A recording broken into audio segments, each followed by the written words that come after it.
का टॉपिक है Lambert law. जब कोई भी मोनोक्रोमैटिक रेडिएशन किसी होमोजेनियस मीडियम से पास होती है तो rate of decrease in intensity of radiation with thickness of the absorbing medium incident radiation के इंटेंसिटी के डायरेक्टली प्रोपोर्शनल होता है।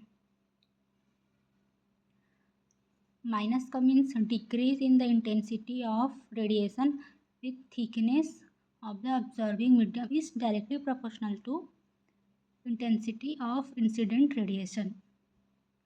इसको हल करेंगे तो ये डायरेक्ट ऑफ वैल्यू इतना आएगा। यह फार्मूला लैम्बर्ट लॉ को शो करता है, या इसको ऐसे भी बोल सकते हैं, कोई मोनोक्रोमैटिक रेडिएशन होमोजेनिक मीडियम से पास होती है तो मीडियम द्वारा अब्जॉर्बेंस उसके थिकनेस के डायरेक्टली प्रोपोर्शनल होता है।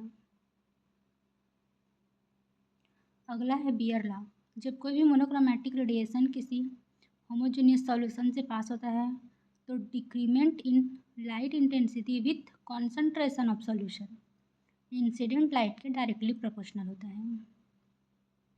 डिक्रीज इंसिडेंट लाइट की radiation with concentration of solution directly proportional to incident radiation. इसको हल करेंगे तो ये वैल्यू आता है, मतलब अब्जॉर्बेंस कॉन्सेंट्रेशन के डायरेक्टली प्रोपोर्शनल होता है। यह बियर लॉ है। अगला इन दोनों को कंबाइन करेंगे तो बियर लैम्बर्ट लॉ बनता है, जिसमें कोई भी मोनोक्रोमैटिक लाइट होमोजेनियस मीडियम से पास होता है तो अब्जॉर्बेंस सॉल्यूशन के कॉन्सेंट्रेशन एंड पाथ लेंथ के डायरेक्टली प्रोपोर्शनल होता है। प्रोपोर्शनैलिटी को हटाएंगे तो ये कांस्टेंट आता है, इसको अब्जॉर्प्शन कोएफिशिएंट कांस्टेंट कहते हैं।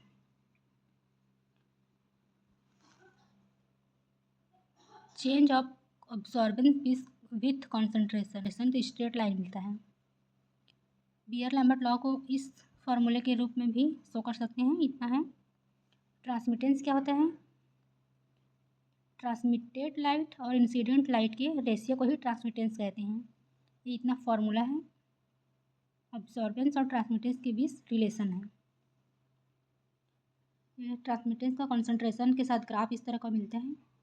Limitation of Beer Lambert law, only monochromatic beam का यूज़ होता है, डाइल्यूट सॉल्यूशन में ही यूज़ होता है, होमोजेनियस मीडियम का में ही एप्लीकेबल है। यदि सॉल्यूशन आयोनाइजेशन डिसोसिएशन एसोसिएशन जैसे हो तो यह लॉ फॉलो नहीं होता है। यदि सॉल्यूशन में इस तरह की क्रियाएं होंगी तो यह लॉ फॉलो नहीं होगा। इलेक्ट्रोलाइटिक सॉल्यूशन में भी यह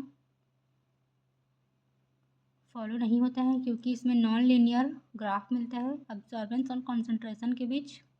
यह ओनली कलर्ड सॉल्यूशन के द्वारा ही फॉलो किया जाता है। Thank you for watching. Do like, share and subscribe to my channel.